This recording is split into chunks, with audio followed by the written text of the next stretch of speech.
When you've got somebody coming in to your office, maybe even making the call, like I need a will, right? But they've got real estate they maybe bought over time. Maybe they've got some land they inherited. Maybe they've got a rental property. Maybe they've got something, kind of precious, or for that matter, even a basket of equities, right? Some non-qualified money.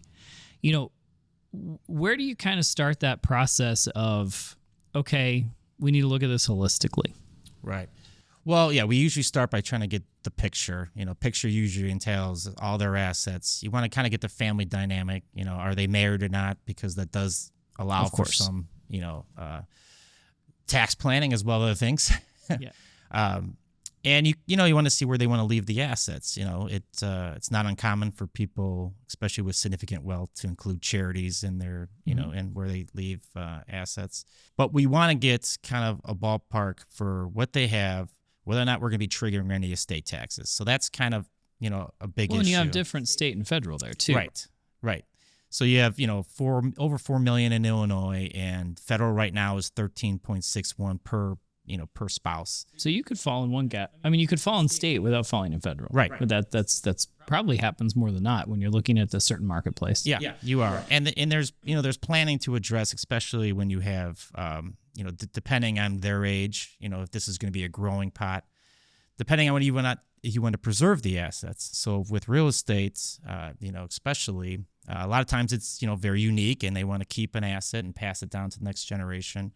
So you're looking to see, what the plan is. A lot of times people have, maybe if they have multiple pieces of real estate, they incorporate that, and then you have a business, Sure. and you have tenants, and, there's, a legacy there you want to continue. And it raises just a plethora of issues about, where it's going to go after maybe the person who's running it goes. Is the spouse going to continue it? Is it going to pass down to the kids, or is this going to be managed outside? Sure. So you really got to explore all those various, options, and it doesn't always work out where a family member can proceed with it, and you're thinking about liquidating. So you try to get as much of that as possible, and you try to just plan around it. Right. And there's no answer I can give you that's like, no, this is what you do. There's absolutely no. And I would think the more complicated it gets, the more that everyone's has their own value set, vision, goals, difficulties, right? Like, right. Can I manage this 4-unit complex? Yes. Is there property management? Maybe. Does my spouse want anything to do with it? I don't know, right? So immediately you start getting down this road of if-thens and, maps out. Yeah, and the plan can change, right? So the plan always changes. Right. Even wealth management plans are going to change, right? Yeah, and you've got to factor in, where people are in their life at that time. And, we do a lot of special needs planning. So there might be, an individual in the family that has, some kind of disability, somebody that needs a little extra help. Mm-hmm.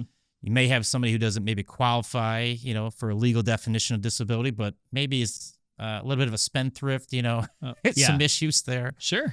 Maybe a past bankruptcy, failed business, or you could have an addiction problem too. Addiction problems, sure.